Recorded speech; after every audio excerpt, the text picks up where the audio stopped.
The day Emma Keene buried her husband was the same day she discovered the root cellar was empty. The well rope had frayed clean through, and the nearest neighbor was 11 miles of hard Texas dirt away.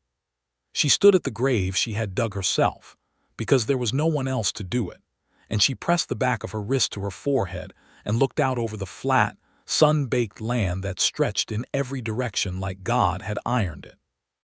The June sky of 1878 was the kind of blue that hurt to look at directly, and the heat rose off the ground in watery sheets that made the distant mesquite trees shiver. Thomas Keene had been a good man in most of the ways that counted, and a foolish one in the ways that had killed him. He had gone out in a flash flood trying to save 3 calves that were not worth his life, and the Rio Blanco River had taken him without ceremony or apology. Emma was 26 years old, and she was alone.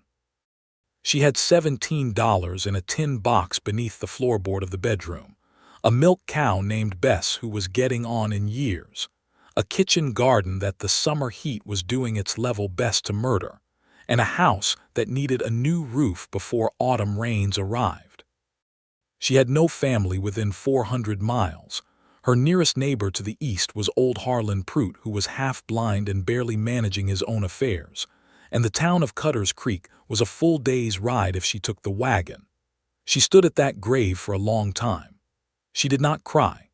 She had cried for 3 days after Thomas was taken, cried until she thought she might hollow herself out entirely, and now she was past crying and into the harder, quieter country of survival. She went back inside, sat down at the long pine table that Thomas had built their first winter here, and she pressed her palms flat against the wood and felt the grain of it beneath her hands and thought, "I will not leave this land. Thomas worked himself into the dust for this land, and I will not leave it." So she stayed. The summer passed in the grinding, relentless way that Texas summers pass. Emma mended the well rope herself, trading 3 jars of put-up preserves to old Harlan Prout for the length of good hemp he kept in his barn. She patched the kitchen garden with extra water hauled by hand from the creek, losing half of what she planted but keeping the rest alive through sheer stubbornness. She kept Bess milked, kept the chickens fed, kept herself fed on cornbread and beans, and whatever she could manage, and she got through it. But by September, when the evenings turned cool and the nights turned cold, she began to understand that getting through the summer had only earned her the right to face the winter, and the winter was going to be a different kind of fight entirely. The roof was worse than she had thought. The eastern corner of the bedroom had a soft spot where water had been seeping for a season or 2 before Thomas died, and the boards beneath the shingles had gone punky with rot. She could feel the give in the floor when she walked over it, a small, sickening bounce that told her the problem was bigger than a few shingles. She climbed up there herself one September morning with a hammer and found what she feared. Half the roof needed to come off. She came down off the roof and sat on the porch steps and looked at the sky and added up what she knew. She had $11 left, because 6 had gone to supplies and thread, and a new axe head she'd needed in July. Lumber for a roof repair would cost more than that. A man to do the work would cost more than that.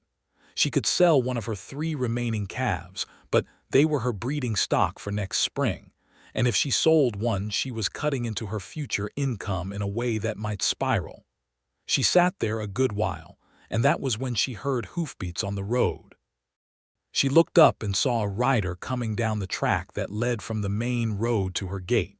A big man on a good horse, the kind of horse that told you something about the rider before he was close enough for you to see his face. The horse was a deep chestnut, well-fed and well-kept, moving with that easy, ground-eating stride that comes from being properly trained and properly cared for. The saddle was good leather, neither showy nor worn out.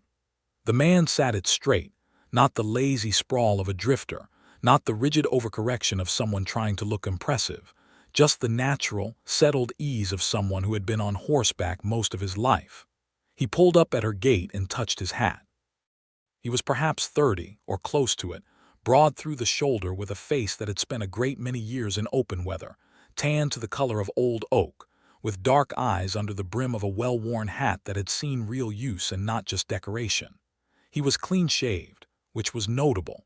He had the look of a man who took care of himself without making a production of it. "Afternoon," he said. His voice carried the unhurried cadence of a man who had never found much value in rushing his words. "I'm looking for the Keene place. Am I on it?" "You are," Emma said. She did not stand up. She had been sitting on her own steps on her own land for long enough that she didn't see a reason to jump up for any man she didn't know. "I'm Andrew Dalton," he said. "I've got the Dalton Ranch about 12 miles north of here up along the Ridge Road. I heard that Thomas Keene passed this summer." He paused. There was something careful and genuine about the pause, as if he was actually thinking about what he said before he said it. "I'm sorry for your loss." "Thank you," Emma said. She looked at him steadily. "What brings you 12 miles from your ridge, Mr. Dalton?" He leaned on his saddle horn, easy and comfortable. "I was coming down this way on other business," he said, "and I thought I'd stop and see if the place needed anything. It's a long way out for a woman alone." Emma felt the old bristle of that, the assumption, but she looked at his face and found something different in it than what she was accustomed to finding in men who said things like that. There was no condescension in it. There was no pity of the insulting kind. There was just a straightforward acknowledgement of geography and circumstance, the kind of observation you might make about a broken fence or a dry creek bed. "The place needs a new roof," she said, because she was not one for pretending. "But I'm managing." He looked at the house. His eyes went to the eastern corner and stayed there for a moment, and she watched him, seeing what she had seen, the slight sag at the eave line, the dark stain where water had tracked down the board siding. "That eastern corner's gone soft," he said. "It has." "That's not a one-person job," he said. It was not an accusation. It was the same tone he'd have used if he'd said the weather was going to turn. "I know," Emma said. He was quiet for a moment, looking at the corner of the house. Then he looked back at her. "I've got men who aren't busy right now, and I've got lumber at the ranch yard. I could send a crew over." Emma looked at him for a long time. She was not a woman who accepted things easily. She had grown up in a family where you worked for what you had, and you did not take charity, and you did not put yourself in anyone's debt. "I can't pay for that right now," she said. "I didn't say anything about pay," he said. "Then I'm putting myself in your debt." He shifted in the saddle, and something moved across his face that was almost amusement, but quieter than that. "Mrs. Keene, I've got more lumber in my yard than I'll use this year, and men who eat their wages whether they're working or not. It's not charity. It's a neighbor doing what neighbors are supposed to do." Emma looked at him. She looked at the house. She looked at the sky, which was going that particular shade of pale gold that meant the afternoon was burning down fast. She thought about the punky boards under her feet and the winter coming. "All right," she said, "but I'm feeding your crew. I won't have men working on my property without feeding them." Something changed in his expression then, subtly, like a door opening just a crack to let in a different kind of light. "That's fair," he said. "I'll send them over Thursday morning." He touched his hat again and turned the chestnut horse and rode back up the track toward the main road. And Emma watched him go and thought that he sat a horse very well. And then she went inside and put the thought away, and started thinking about what she would cook for a crew of men on Thursday. He sent 4 men on Thursday morning, good workers who came with tools and lumber loaded on a wagon, and they were polite and quiet, and did their work without fuss. Emma fed them biscuits and salt pork in the morning, and a noon meal of beans and cornbread, and a dried apple pie she'd made the night before, and the men ate with the concentrated appreciation of people who had been expecting field rations and had received something considerably better. The work took 2 days, and when it was done the roof was solid and good, the soft boards replaced, the shingles laid tight and true. Andrew Dalton did not come himself those 2 days. He sent his men and he stayed away, and Emma told herself she did not notice his absence, and she was mostly right. 2 weeks later he came back. She was in the kitchen garden, pulling the last of the summer squash before frost could take them, her hands dirty and her back aching in the pleasant way that comes from honest work, when she heard the horse and looked up to see the chestnut again and Andrew Dalton at her gate. She stripped her gloves off and walked over. He had a cloth-covered basket looped over his saddle horn. "My cook put up some extra preserves," he said. He held the basket out.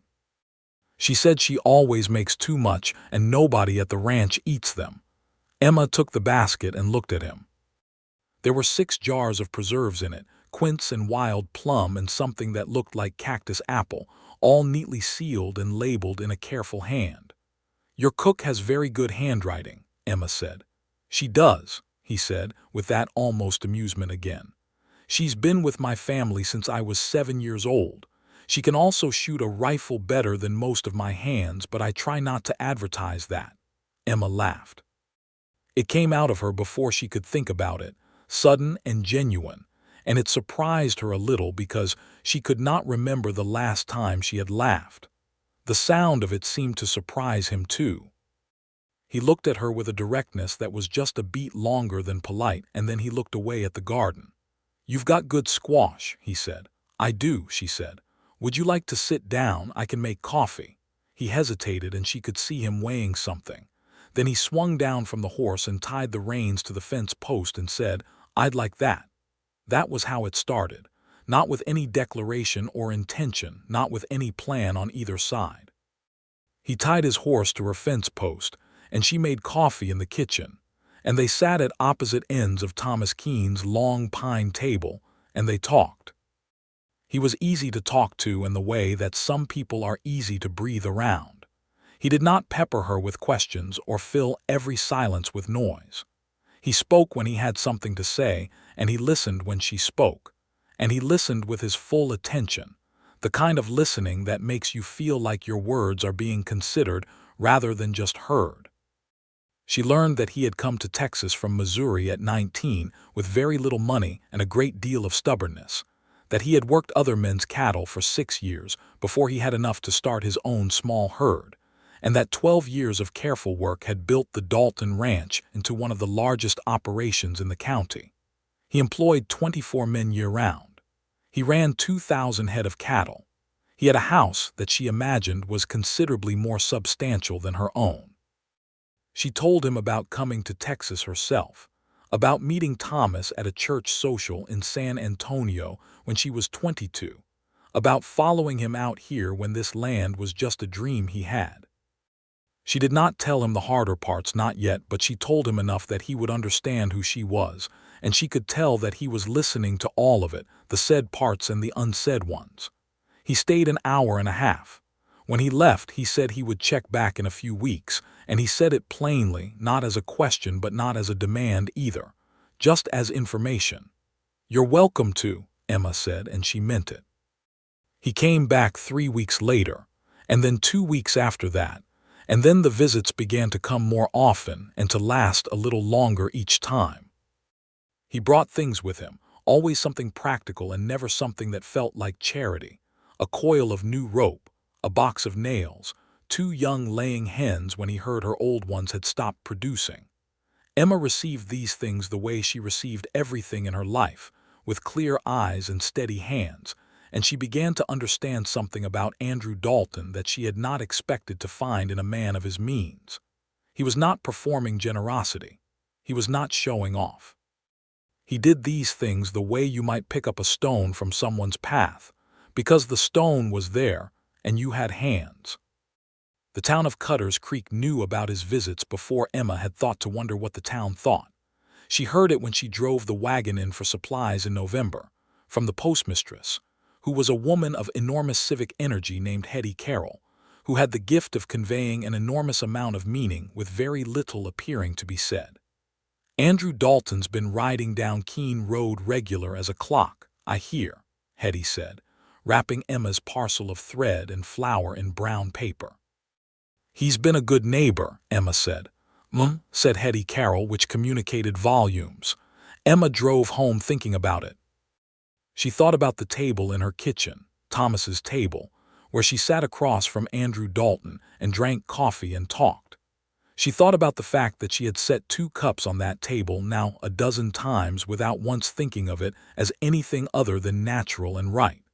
She thought about the way she had begun to notice his arrival before she could hear it, some shift in her attention in the hour before he typically came, a heightened awareness she couldn't fully account for. She thought about Thomas, and she felt the grief of that, which was still real and present even if it had changed shape, moving from sharp to heavy to something that was more like an ache than a wound.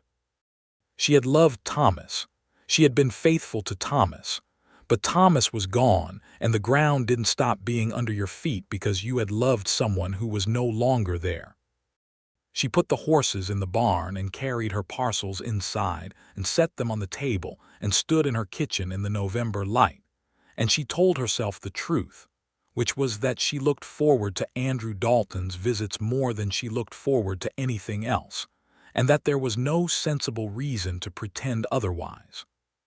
He came the following Thursday and she had baked bread, the good kind with honey in it, and when he knocked at the door she called him in and he came into the kitchen, and the smell of the bread hit him, and he stopped short and something happened to his face that was unguarded and real. "That smells like my mother's kitchen," he said quietly, and she heard in it all the texture of a life lived in large part without the things that smelled like your mother's kitchen. "Sit down," she said. "It just came out of the oven." They ate bread with butter that she made herself from Bess's milk, and they drank coffee, and the afternoon went dark outside the windows and neither of them made a move to end it. He told her about his mother, who had died when he was 14, who had raised 4 boys with a fierce and practical love that brooked no nonsense and wasted nothing. He told her about his brothers, scattered now to different territories. He talked about things he had not, she sensed, talked about in a long time, if ever, because he was a man who kept his own company well and had perhaps gotten used to keeping things inside that might have benefited from air. She listened to all of it. She told him in return about her own mother, who was alive and living in Georgia and wrote letters twice a year that were full of exhortations to come home, and how she had explained to her mother that this land was home now, and how her mother had never fully accepted this. "She'd be horrified to know I'm out here alone," Emma said. "Are you managing?" he asked, and the way he asked it was different from the way most people asked. Most people who asked were hoping to feel useful by offering something. He asked because he actually wanted to know the answer. "I am," she said. "It's hard, but I'm managing. The cattle are fed. The house is sound thanks to your men. I've got enough put by to see me through the winter if I'm careful." She looked at him directly.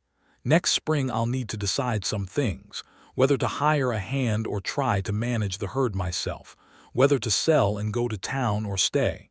"What are you leaning toward?" he asked. "Staying," she said, without hesitation. "I'm always leaning toward staying." He looked at her for a moment with an expression she was coming to recognize, the one that meant he was thinking carefully about something and choosing his words rather than just letting them out. "You've got good land here," he said. "The soil's better than it looks from the road. Thomas was smart to take this section." "He was smart about land," she said. "He was less smart about flash floods." There was a beat of silence, and then she felt Andrew looking at her carefully, checking to see if she was all right, and she was all right, and he could see that. "How long had you been married?" he asked. "For years," she said. "We married in the spring of '74 and came out here in the fall. We were building something." She smoothed the tablecloth with the flat of her hand. "I intend to keep building it." He stayed until it was full dark outside, and when he stood to go she walked him to the door and they stood in the doorway with the cold November night pressing in around them, and the sky was salted over with stars in that particular way that only happens far from town, when there's no other light to compete. "I'll come back next week," he said. "I'll be here," she said. He rode off into the dark and she stood in the doorway listening to the hoofbeats fade until they were gone, and the silence of the land came back, and it was a little less empty than it used to be. December came, and with it the particular trials of a Texas winter, which was not the killing cold of the north but had its own sharp edges. Emma rose before light every morning to feed the animals, broke ice on the water trough when it froze overnight, nursed one of her calves through a respiratory ailment that took 4 days of anxious watching and plenty of steam treatments before it broke clear. She kept herself busy in the way of people who understand that stillness can be the enemy. Andrew came every Thursday now, sometimes on Saturdays as well when he could manage it, and they had settled into a rhythm that felt natural in the way that only things can feel natural when they have been arrived at honestly, without forcing or maneuvering. He knew where she kept the coffee. She knew he took it black. He knew she disliked being helped with things she was capable of doing herself, and he respected this, except on the occasions when something genuinely required two people, at which point he simply helped without making a point of it. She learned that he had a habit of arriving with something in his coat pocket that he'd picked up along the way, a newspaper from the county seat, a seed catalog he thought she might want to look through, once a small compass he'd found in a trader's stall and thought she might find useful. The compass she kept on the windowsill above the kitchen sink. In Cutter's Creek, the talk had evolved. What had begun as the postmistress's meaningful hums had grown into the town's open assumption that something was developing between the widow Keene and Andrew Dalton. And the town had opinions about this in the way that small towns always have opinions about everything. Some of those opinions were warm and hopeful. Some were less kind, the kind that questioned whether a widow had grieved long enough, or whether a woman who'd been married less than 5 years had earned the right to find someone new. Emma heard these opinions secondhand, filtered through conversations that stopped just slightly too quickly when she entered a room, through the careful way certain women worded their questions. She neither confirmed nor denied anything, because there was nothing yet to confirm or deny, except in the most honest accounting of her own heart, which she was still in the process of taking. The clearest moment of that accounting came on a Thursday in January, when Andrew arrived not at the usual hour in the afternoon, but at mid-morning, and he was on foot, leading the chestnut who had thrown a shoe somewhere on the road, and he had walked 2 miles in the cold with the horse rather than risk the horse going lame. Emma saw him coming up the track and went out to meet him, and she took in the situation at a glance, the missing shoe, the mud on his boots from the soft ground near the creek, the redness around his ears from the cold. "Come inside," she said. "I'll put coffee on. I can re-shoe her." He stopped. He looked at her. "You can shoe a horse." "Thomas taught me," she said. "Come on, you're freezing." She got him inside and got coffee into him and got herself bundled up properly, and then she went out to the barn and shod his horse with the shoes and tools she had kept in the corner of the barn since Thomas had died. It took her the better part of an hour, and when she came back inside her hands were cold and her back was tired, and Andrew Dalton was standing at the stove, and he had made more coffee and had fried salt pork and eggs that he'd found in the kitchen, and the food was on the table waiting. She stopped in the doorway and looked at him, and he looked at her, and there was a moment between them then that was very quiet and very still, like the silence at the top of a breath. "Thank you," she said, meaning the food. "Thank you," he said, meaning the horse. They sat down together at the table and ate the food he had made in her kitchen, and outside the January wind moved through the grass, and inside the stove ticked with warmth, and Emma Keene sat at Thomas Keene's pine table and understood with a clarity that was neither frightening nor simple that she was falling in love with Andrew Dalton. She did not say so. It was January, and she was a practical woman, and things needed time to be what they were going to be. But she knew it, and she sat with the knowing of it, and she found that it did not sit heavily on her the way she might have expected. It sat more like the first warmth of a fire after you've been cold for a long time, something the body recognizes even before the mind can name it. February brought a letter from Emma's mother in Georgia, and also a complication. The letter from her mother was the usual mixture of affection and gentle alarm, full of news about cousins Emma barely remembered, and pointed inquiries about whether she was eating enough and wouldn't it be sensible to come home. Emma read it at the table, smiled at the parts she was supposed to smile at, and put it aside to answer later. The complication arrived the same afternoon in the form of a man named Cyrus Webb, who Emma had met twice before and had never particularly liked. He was a land speculator from San Antonio, a thin man with a careful face and the kind of manners that were all surface and no substance, and he pulled up to her gate in a hired buggy and wanted to talk about her land. He wanted to buy it. He had a number in mind, a sum that was more than Emma had seen at any one time in her life, and he explained it smoothly, sitting in her front room because she had not quite been able to bring herself to invite him into the kitchen, that the land value in this county was going to increase substantially when the railroad came through, and that Emma was a young woman with no husband and no help, and perhaps the sensible thing would be to take this money and relocate to a proper town where life would be considerably easier. Emma listened to all of it with a level gaze and a still face. "Mr. Webb," she said when he was finished, "I am not selling my land." He regrouped. He offered a higher number. Emma declined it. He made several observations about the difficulty of a woman managing a cattle operation alone, and Emma pointed out that she had been managing one alone for 8 months, and then asked if there was anything else she could help him with today. He left, plainly calculating his next approach rather than accepting her answer as final. When Andrew came on Thursday, she told him about it, matter-of-factly, the way she would tell him about a roof leak or a sick calf. He listened to the whole account without interrupting, and when she was done, there was a sharpness in his expression that she hadn't seen before. Not anger exactly, but something close and purposeful. "He'll be back," Andrew said. "I know," she said. "I'll tell him the same thing. Do you want me to have a word with him?" "I can have my own words with him," she said, and she said it without heat but with a clarity that made him nod. "I know you can," he said. "I didn't mean to suggest otherwise." He turned his coffee cup in his hands. "But Webb has a way of being persistent when he thinks he sees an angle. If he starts making trouble, I want to know about it." Emma looked at him. "Why?" she asked, and she meant it as a real question, not a challenge. He met her eyes and held them. "Because I care what happens to you," he said. It was simple and direct, and there was nothing hidden in it. The kitchen was very quiet. The January, now February light was pale gold on the table between them. "Andrew," she said, and she heard the softness that had come into her own voice without her deciding to put it there.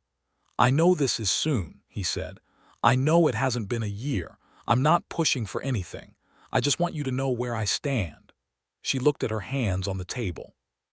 She looked at the compass on the windowsill, the small brass circle of it gleaming in the afternoon light. She looked at the man across the table from her, who had shod no horse but had sat in her kitchen all winter and never once made her feel like she needed to be something other than herself. "It hasn't been a year," she said. "You're right about that." "I know," he said, and there was patience in it, real patience, not the performance of it. "But," she said slowly, "I don't know that the amount of time you wait necessarily speaks to the amount of love you had. I loved Thomas. I'll always have loved him. That doesn't change. But I'm still here and I'm still living, and I think," she stopped. She pressed her lips together.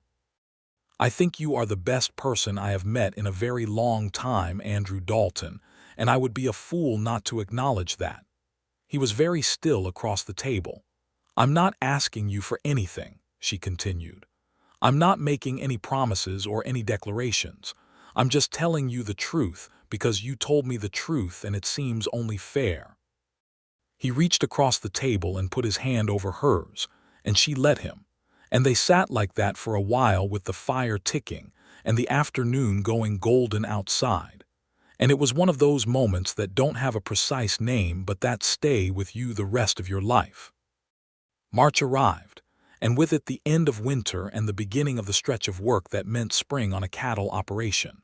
The calving, the branding, the mending of winter-damaged fences, the turning of soil in the kitchen garden, the absolute relentlessness of it all. Emma was up before dawn every day and fell into bed exhausted every night, and she worked with the focused, driven energy of someone who knows that what she does in March will determine what she eats in December. Andrew was busy on his own spread with the same pressures multiplied by the size of his operation, and his visits became less frequent, which was simply the truth of spring on a ranch, and both of them understood it. But he came when he could, and when he couldn't he sent a rider with a short note, a practical, matter-of-fact note that might say something like, "I have 300 calves this week and won't be able to get away until Saturday." And there was something in the small regularity of those notes that Emma found steadying in a way she had not expected. One cold March morning she found Cyrus Webb at her gate again. He was more direct this time, and less pleasant. He had done his research over the winter and he knew to the acre, and almost to the dollar what her land was worth and what her situation was, and he made another offer. And this time he mentioned, almost in passing, that a woman alone with no male head of household might find herself facing certain difficulties with the county land registry when it came time to renew her property claim, and that he knew men who could make such things complicated or simple, depending on how cooperative people were inclined to be. Emma stood on her porch and looked at him standing at her gate, and she felt cold fury move through her like creek water in a snowmelt, clean and hard and very clear. "Are you threatening me?" she said. He smiled the way men smile when they think you haven't understood the game and aren't likely to. "I'm advising you," he said. "Friendly advice from someone who understands how these things work." Emma went inside. She got her rifle. She came back out and she set it across her arms in the comfortable, practiced way of someone who has been handling rifles since she was tall enough to hold one, and she looked at Cyrus Webb.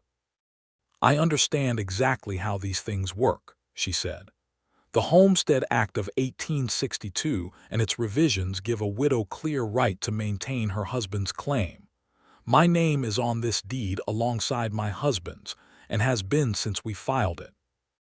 Any man who attempts to compromise that right will find himself explaining the attempt to a judge in a county where Andrew Dalton employs 24 men and has sat on the town council for 4 years. Now," she lifted the rifle just slightly. "Good morning, Mr. Webb." Cyrus Webb left. Emma stood on her porch until his buggy was out of sight, and then she set the rifle against the door and sat down on the steps and let her hands shake for a moment, because they had been wanting to do that for the duration of that conversation. She pressed them flat on her knees and breathed slowly and let the shaking pass, and then she stood up and went inside and wrote a letter to Andrew telling him what had happened. He came the next day instead of Thursday. He tied his horse to the fence post and came up the porch steps with a directness and purpose in his stride that was different from his usual measured ease, and he knocked at the door, and when she opened it, he stood there and looked at her face for a moment, and then he said, "Are you all right?" "I am," she said. "Come in." He came in and she told him everything, and he listened with that sharpness in his expression again, but controlled now, thoughtful. When she finished, he sat quietly for a moment. "You handled it perfectly," he said. "You know that." "I know," she said. "I just wanted you to know what was happening." "I'm going to have a conversation with Webb," he said, "through proper channels. I know the county land registrar personally. I'll make certain he understands the full legal situation so there's no gray area for a man like Webb to work in." "Thank you," she said. He did exactly that. Within a week, Andrew had visited the county land registrar in person and had the deed situation made absolutely clear in writing. He also, through means he didn't elaborate on but that Emma suspected involved the quiet weight of his reputation and economic presence in the county, made it clear to Cyrus Webb that further harassment of Emma Keene would be an extraordinarily unwise use of his time. Cyrus Webb did not come back. His buggy was seen heading south toward San Antonio a fortnight later, and that was the end of him. Emma heard about all of this from Hetty Carroll at the post office, who delivered the intelligence with such barely contained delight that Emma actually felt warm toward her despite herself. "Andrew Dalton went to see Emmett Horn at the registry himself," Hetty said, her eyes bright with the pleasure of it. "Waited an hour and a half for the man to be free and then was in his office for 2 hours, and when he came out, he shook hands with Emmett very firmly, and Emmett looked like a man who has been made to understand something very thoroughly." Emma smiled at the counter.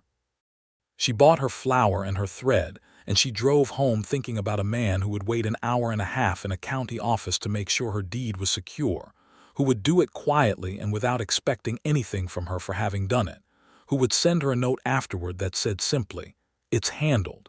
Your deed is clear. I hope spring is treating you well." She had been keeping his notes in the tin box under the floorboard where she used to keep her money. April came in green and warm, the way good Aprils do in that part of Texas, and the land opened up the way it does in spring, and everything smelled like rain and new grass and the particular wild sweetness of things beginning again. The kitchen garden was in and coming up strong. The calves were on the ground and healthy. The roof Andrew's men had repaired the previous fall had come through the winter without a single leak. He came on a Thursday afternoon and brought her something different this time. Not rope or nails or seeds, but a book. He handed it to her at the door with a slight awkwardness she had not seen in him before, a self-consciousness that she found unexpectedly endearing in a man who was generally so composed. It was a collection of poems. Not a famous one, nothing grandstanding, but a small leather-bound volume of verse by a poet she hadn't read before, and tucked inside the front cover was a single-pressed wildflower, the kind that grew in the field alongside the road between his ranch and hers, a small yellow thing with 5 petals. She looked at the flower and then she looked at him, and he looked back at her with all his composure returned but something behind it that was not composed at all, something that had been sitting in him for a long time and was tired of being patient. "Andrew," she said. "You don't have to," he began. "I know I don't have to," she said. "Come inside." They sat at the table, and she set the book open between them and they read a few of the poems together, taking turns, and it was the kind of afternoon that exists outside of time, lit by spring light through the kitchen windows, quiet and full at once. At some point she made supper, simply because it was that hour and he was there and she was hungry, and he helped her without asking, cutting the potatoes while she managed the stove, and they worked in the kitchen together with the ease of people who have been doing things together for a long time, except that they had only been doing it for a matter of months. After supper he stood to go and she walked him to the door, and on the porch in the April evening with the air warm and the stars beginning to appear one by one, he turned to face her and she looked up at him in the dimming light. "Emma," he said. There was everything in the way he said her name. She stood on her tiptoe and kissed him. It was not a long kiss or an elaborate one. It was the simple, clear, honest expression of something that had been building all winter like water behind a dam, and when she stepped back, he was looking at her with an expression that she had never seen on a person's face directed at her before, something so open and careful and real that it made her chest ache. "I was working up to that," he said, a little roughly. "I know," she said. "You were taking a very long time." He laughed, full and genuine, the laugh of a man who doesn't laugh often enough, and she thought she could listen to that sound for the rest of her life and not get tired of it. He rode home with the stars out and the spring night around him, and Emma stood on the porch watching him go, and she felt something in herself that she had not felt in a long time, something that was not the same as what she had felt with Thomas, because you do not love two people the same way, any more than two springs are identical, but which was love nonetheless, real and present and entirely her own. The spring unfolded into a courtship that was honest and careful and full of the texture of real life, not the polished version of romance, but the actual thing, which includes helping someone round up a calf that got through a fence, and arguing gently about the best way to rotate a pasture and learning the specific way a person's face changes when they're worried about something they haven't said yet. Andrew told her about the thing he hadn't said yet on a warm May morning when they were sitting on the porch together watching the cattle graze in the near pasture. He had been quieter than usual, which she had noticed and let be, waiting for him to get to it. "I need to tell you something," he said, "about the ranch." She turned to look at him. "The ranch is in good shape," he said. "Financially, I mean, better than good shape. I want to be straight with you about what that means because I know you're not a woman who wants things hidden from her." "I'm not," she said. "I'm well off," he said, with no particular pride in it, just as information. "I've done well. Better than I had any right to expect when I was 19 and had $30 to my name." He looked out at the pasture. "I want you to know that because I don't want you to think, if this goes where I hope it goes, that you'd be trading one kind of difficulty for another. I want you to know that you would be taken care of." Emma looked at him for a long moment. "Andrew," she said, "yes. I appreciate that you told me, truly." She paused. "But I want you to understand that it doesn't change anything. I was going to love you if you had $30 and a good horse." He was very still. "I'm not sure I would have got to love you any sooner than this either way," she continued evenly. "You're not an easy man to know quickly, but you're a very good man to know eventually." He reached over and took her hand, and she laced her fingers through his, and they sat like that watching the cattle and the spring morning, and neither of them needed to say anything more for a while. He asked her to marry him in June. He did not make a ceremony of it, which she appreciated. He did not get down on one knee in a public place or arrange for an audience.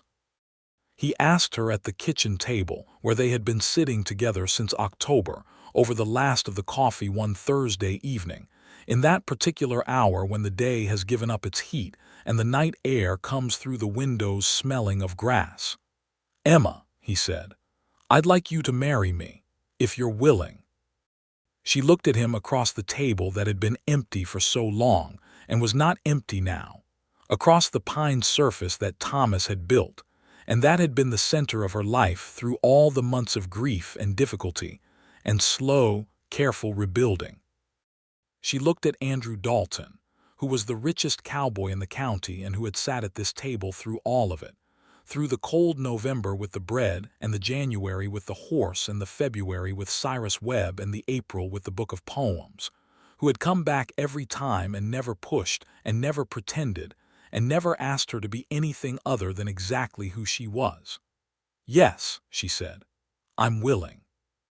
They were married in August of 1879, in the Cutter's Creek Church on a day that was hot enough to make the boards of the pews feel warm to the touch, with Hetty Carroll and the land registrar Emmett Horn, and half the county in attendance, because Cutter's Creek did not have many occasions that combined the richest man in the county with the most stubborn woman in the county, and people had come from as far as 20 miles. Emma wore a dress she had made herself from cream-colored cotton she had ordered from the dry goods store, simple and well-cut and entirely her own taste, and she stood at the altar of that little church and made her promises clearly and without hesitation. Andrew stood across from her in a dark suit that fit him properly and his best hat left at the door, and when he spoke his vows the quietness of his voice and the steadiness of his eyes made several people in the pews need to look away for a moment. Old Harlan Prout, who was half-blind but had ridden the 11 miles nonetheless, wiped his face with a handkerchief and denied to anyone who asked that he was crying. After the ceremony, there was a reception in the yard of the church, with tables set up on the grass and food that half the women of Cutter's Creek had contributed, and music from 3 fiddles and a harmonica, and the afternoon went golden and then pink, and then the stars came out over the Texas flatlands, and people danced on the packed earth while the fiddles played, and the night air was warm and full of the smell of summer grass. Emma danced with her husband, and the word husband sat newly in her mind, not strange but present, a real and weighted thing, and she looked at his face in the lamplight while they danced and felt something so large and complete that she could not have named all its parts. "You're thinking," he said, watching her face. "I'm always thinking," she said. "What are you thinking right now?" She considered it honestly. "That I'm glad you came down that road in September," she said. "That I'm glad I didn't tell you to go away." "You thought about it," he said. "I thought about it," she admitted, "but your horse was too good." He laughed, and she felt the laugh through his chest where her hand was, and she thought, yes, I could listen to that every day. They went to the Dalton ranch after the wedding. Emma had been there before, several times over the course of their courtship, getting to know the place that was going to be her home. It was larger than her homestead, as she had imagined, a proper ranch house with a wide porch that looked out over the ridge toward the north, with real glass in the windows and a fireplace in the main room, and a kitchen that was a genuine pleasure to work in. It had been a bachelor's house, though, organized around function and not comfort, and Emma saw immediately the ways she would make it a home rather than a house, the things that would come in time and with care. She did not give up her homestead land. Andrew had never suggested she should, and she had not considered it for a moment. The Keene land, as it was still called in her own mind, was leased to a young couple named the Torreses who had arrived in the county the previous spring looking for a place to start, and Emma had arranged the lease herself on terms that were fair and included an option to purchase when, and if the Torreses were able. Andrew had looked over the terms and said they were good and sensible, and that was all either of them had needed to say about it. She kept the compass on the windowsill. At the Dalton ranch, she put it on the windowsill above the kitchen sink, and Andrew saw it there one morning and looked at it, and then looked at her with an expression she had learned to read, the one that meant something had moved through him that he wasn't going to say in words. The first year of their marriage was the full, complicated, real work of two lives becoming one life, which is never as simple as the wedding day makes it seem, not because there was unhappiness, but because two strong-willed people who have each been alone and managing their own affairs for a significant time have to learn the particular adjustments of genuine partnership. Who decides what? How disagreements get resolved? Whose habits give way to whose? They disagreed about cattle management, temperately, and about the handling of a difficult hand named Pete Rawlings who Emma thought needed clear discipline and Andrew thought needed more time. And on that particular question, she turned out to be right, which Andrew acknowledged without much difficulty because he was a man who respected being wrong about something if it was demonstrated clearly. They agreed about almost everything else. They agreed about the land, about how to treat people who worked for them, about the importance of being straight with people, about the particular piece of a morning that starts before the sun is fully up, about books, about the value of silence between two people who are comfortable with each other, about the correct temperature of coffee, which is to say as hot as it can be drunk without damage. In the spring of 1880, Emma learned she was going to have a baby. She told Andrew on a March morning, plain and direct, the way she told him everything, sitting across the breakfast table with the early light coming through the east windows. He put his coffee cup down. He looked at her. A range of things moved across his face too quickly to name individually, and what settled on it at the end was something that was more than happiness, something that had wonder in it. "Emma," he said. "I know," she said. "November, I think, by my reckoning." He came around the table and put his arms around her where she sat, not a theatrical gesture but a real one, pulling her close with a directness and care that was entirely him, and she pressed her face against his chest and felt his heartbeat under her ear, steady and strong. "Are you well?" he asked. "Are you feeling all right?" "I feel fine," she said. "A little strange in the mornings, but fine. You'll tell me if that changes." "You'll know," she said, with the dry affection that had become their language, "because I am not quiet about things that need attention." He laughed into her hair. "No," he said, "you are not." The pregnancy was not easy in the middle months. She was tired in a bone-deep way she hadn't experienced before, and the summer heat was harder to tolerate than usual, and she had to adjust her pace considerably, which was not natural to her and which she resisted longer than was strictly wise. Andrew managed this with patient attention, bringing her cool water in the afternoons, managing the more physically demanding tasks without drawing attention to his management of them, talking to her in the evenings when she was tired, and her patience was shorter than she wanted it to be with a gentleness that made her feel loved and occasionally also guilty for being short with him. "I'm sorry," she said one July evening. "I snapped at you this morning for no good reason." "You had some reason," he said. "You were hot and tired and I was in your way. You were trying to help." "I was," he said, "and I was in your way. Both things can be true." She looked at him across the bedroom in the lamplight. "I love you," she said, and it still had weight in it, the particular weight that comes from knowing what love costs and choosing it anyway. "I love you," he said, and in his voice was the same weight and more beside it. The baby came in November, as she had predicted, a boy they named James Thomas Dalton, and he arrived in the world with a healthy set of lungs and his mother's dark eyes and his father's determined jaw. And Emma held him in the hours after his birth, while the autumn wind moved around the corners of the ranch house, and she felt something she could not have predicted, a love so immediate and total that it rearranged everything. Andrew sat beside her on the edge of the bed, and they looked at their son together, and he was the man she had fallen in love with across a pine table in a widow's kitchen, the man who had shod no horse but had stayed through everything, and the life they had made together was in his arms and her arms and the warmth of the room.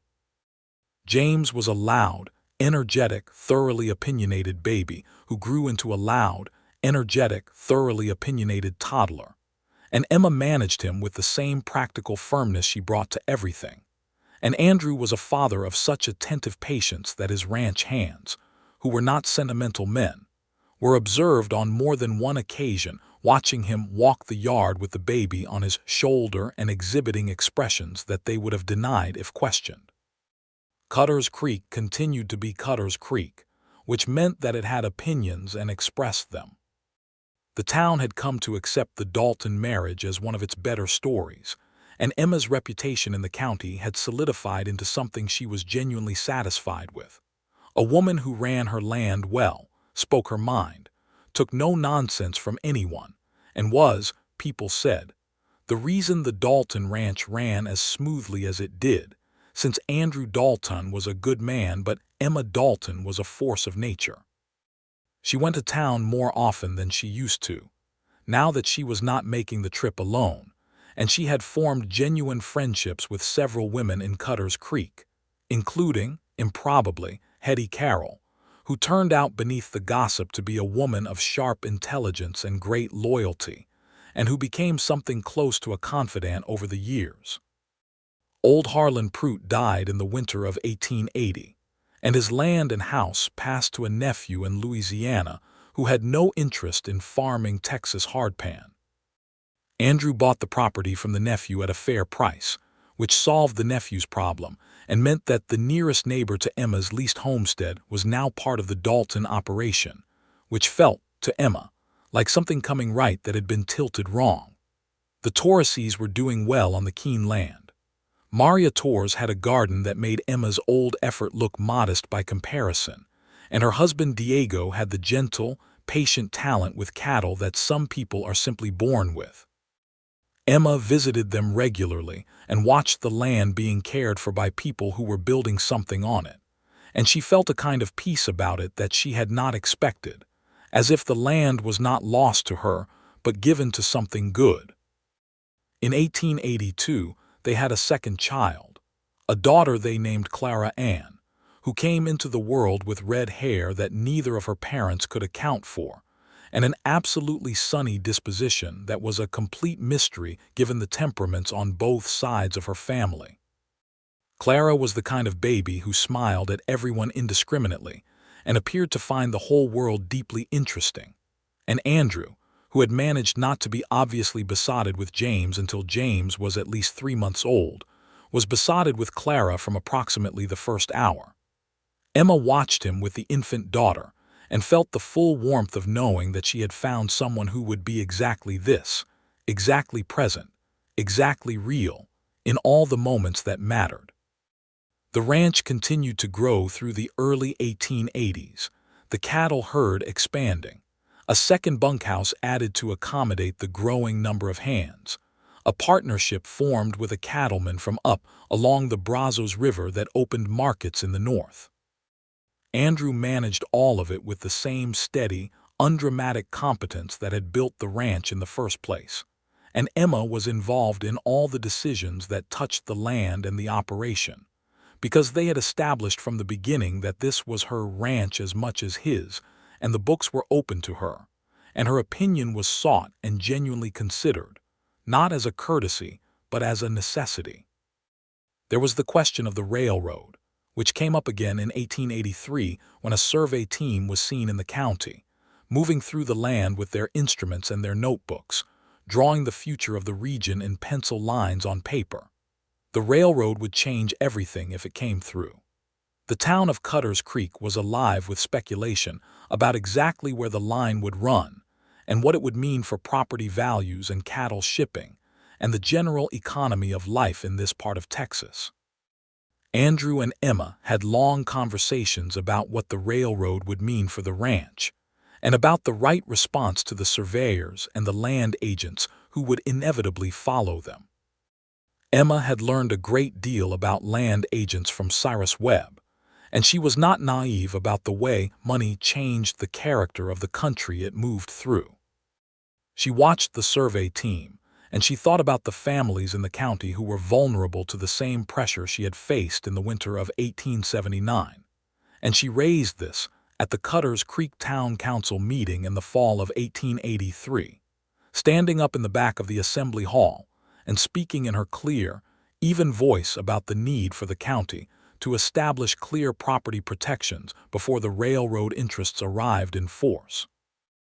Andrew was sitting next to her when she stood to speak, and he looked up at her with an expression she recognized, the one that meant he was proud of her, but was too reserved to say so in a public meeting, which would have embarrassed them both. The council debated and ultimately adopted a resolution along the lines she had suggested, working with the county attorney to formalize property filing procedures that made it considerably harder for outside speculators to work the edges and complications. Hetty Carroll told everyone who would listen that it had been Emma Dalton's idea, which was true, and that Andrew Dalton had backed it at every step, which was also true. The railroad came through the county in 1884, and the line ran 4 miles east of Cutter's Creek, which was close enough to be enormously useful for cattle shipping, and far enough that the town itself was not swallowed by the immediate disruption that accompanied the building of the line. There was still upheaval and noise, and an influx of workers and speculators, and the general chaos of rapid change, but the county was better prepared for it than it might have been.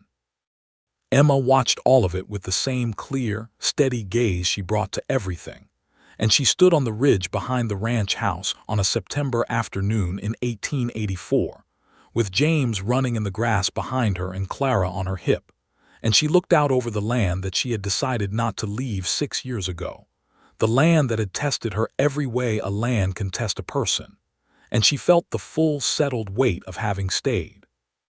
Andrew came up behind her and put his hand on the small of her back, and she leaned into him slightly without turning around, and they stood together on the ridge looking out at the changed and unchanging country around them. "You ever think about Georgia?" he asked. "No," she said, immediately and honestly. "Never." She thought about it for a second. "I think about my mother," she said. "I write to my mother, but Georgia itself," she shook her head. "This is where I belong. This has always been where I belong. I just didn't know it until I had to fight for it." He put his arm around her, and she turned then and looked at his face, weathered more than it had been when she'd first seen him at her gate in September of 1878. 6 years now of hard weather and open work, but his eyes were the same dark, steady warmth they had always been, and there was a happiness in them that had not been there when she'd met him, a contentment that he wore the same way he wore everything, without display but unmistakably. "What are you thinking?" She asked him, because she had started asking it the way he used to ask her, having learned that the question always led somewhere worth going. "I'm thinking that I took a long road to find exactly the right place," he said. "And I'm thinking I'm lucky I didn't stop anywhere shorter." Emma looked at him. She put her free hand against his chest the way she had learned to do, feeling his heartbeat, which was the most reliable sound she knew. "You came down my road," she said. "That's not luck. That's the road knowing where it was supposed to go."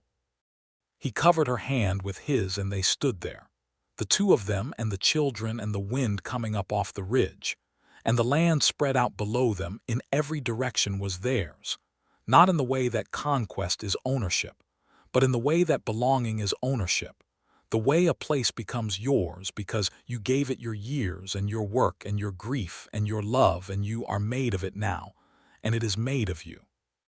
James had found a horned toad in the grass and was carrying it very carefully toward them to show them his discovery, his face alight with the particular joy of a 4-year-old who has found a miraculous creature. And Clara reached toward her brother from Emma's hip with her usual sunny curiosity, and Andrew reached down to help James hold the toad properly so it wouldn't fall. And the whole scene was so ordinary and so extraordinary, so thoroughly and exactly what life is when it is good, that Emma felt something move through her that was not sadness and not just happiness, but the whole broad territory between them. By 1886, the Dalton Ranch was the largest operation in the county, which meant that Andrew was known throughout the region not only as a rancher, but as a man whose word carried weight in larger conversations about land management, water rights, and the development of the territory. He served on the county council, had served on a territorial committee regarding cattle road ordinances, and had been approached about running for state office, which he had declined without much deliberation. "I'm a rancher," he told Emma when he came home from that conversation. "I'm not a politician." "You'd be a good politician," she said. "I'd be miserable," he said, "and then I'd be a bad one." She considered this. "Fair," she said. The Torres family formally purchased the Keene land in 1885 at the price Emma had set in the original lease agreement, and the deed transfer was handled by Emmett Horn at the county registry with the same care and thoroughness that he had brought to Emma's own deed 6 years earlier. When Emma signed the transfer papers, she felt something that was not loss exactly but was related to it, a closing of one kind of chapter, and then something else that was cleaner, the satisfaction of something carried to its right conclusion.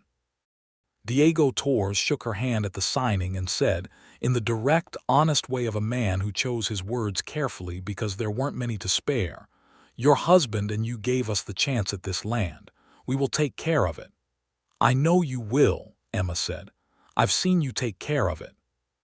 On the evening after the land transfer, Emma stood in her kitchen at the Dalton Ranch and looked at the compass on the windowsill and thought about September of 1878, about sitting on the porch steps with her hands dirty from the garden and a man on a good horse at her gate.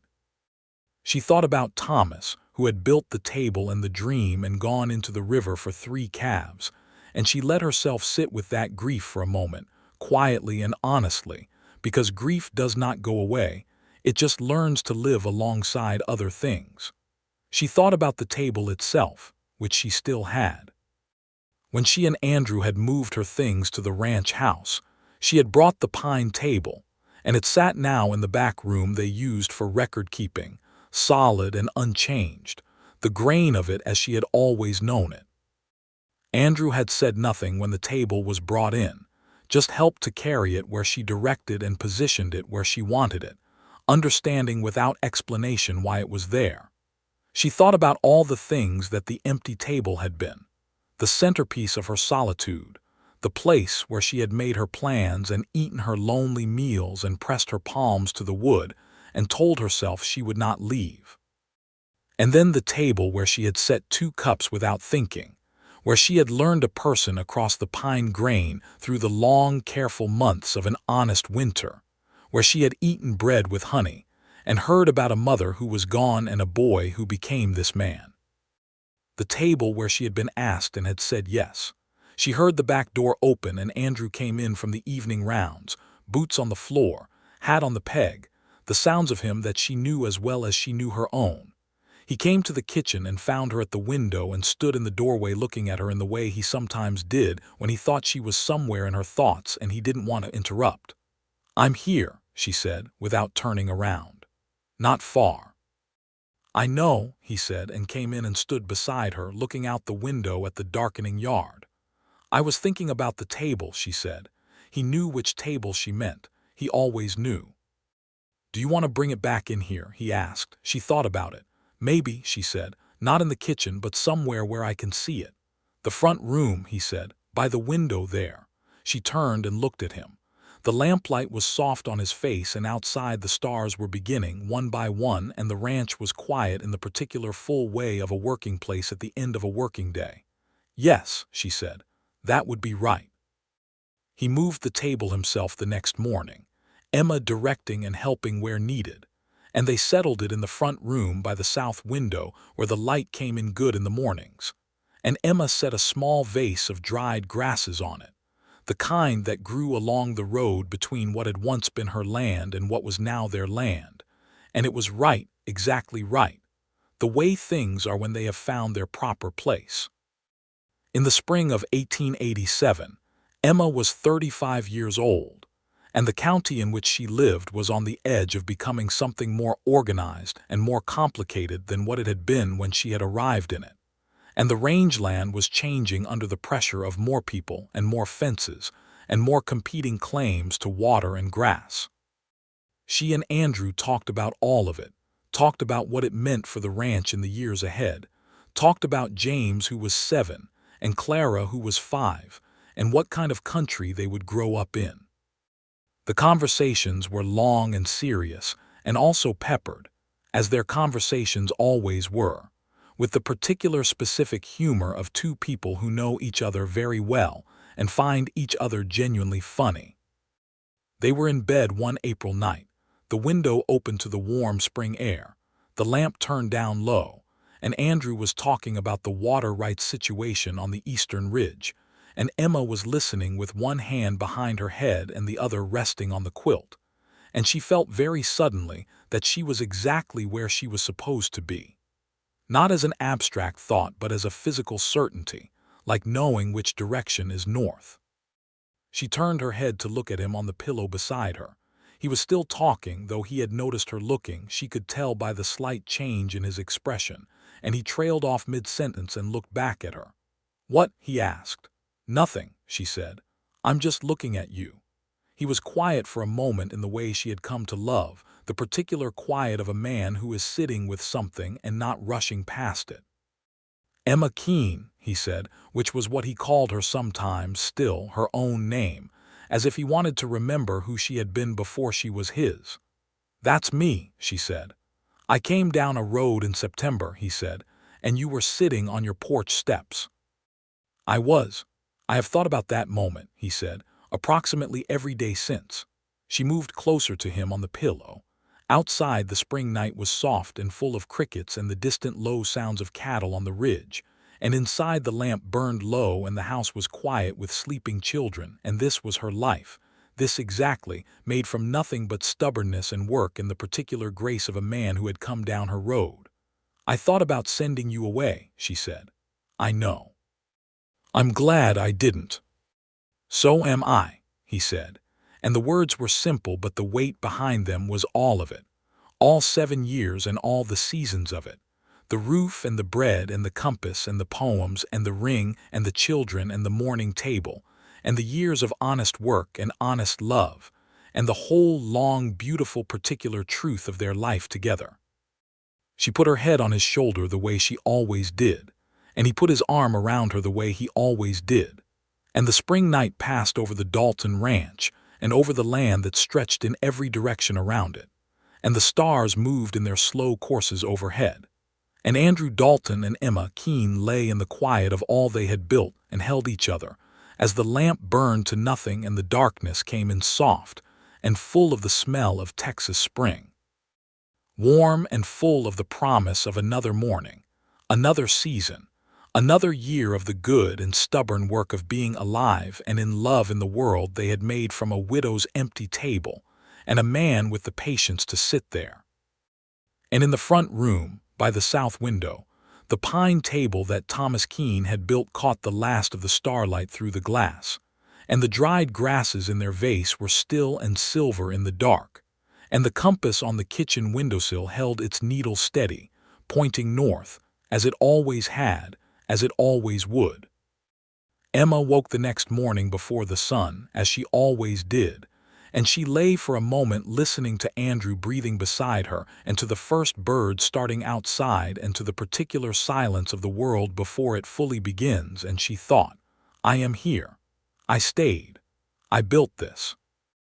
And then she got up, put on her boots, and went out to feed the animals because this was her life.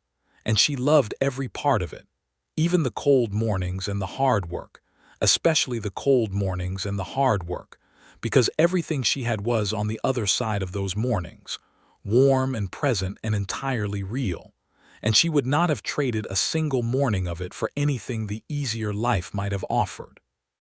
The sun came up over the Texas flatlands in the way that Texas suns come up, sudden and enormous and golden, flooding the land with light, and Emma stood at the fence post in the early morning and watched it come, her hands warm around a coffee cup she had carried from the kitchen, and she heard the door open behind her and felt his presence before she heard his step, because after all this time she simply knew.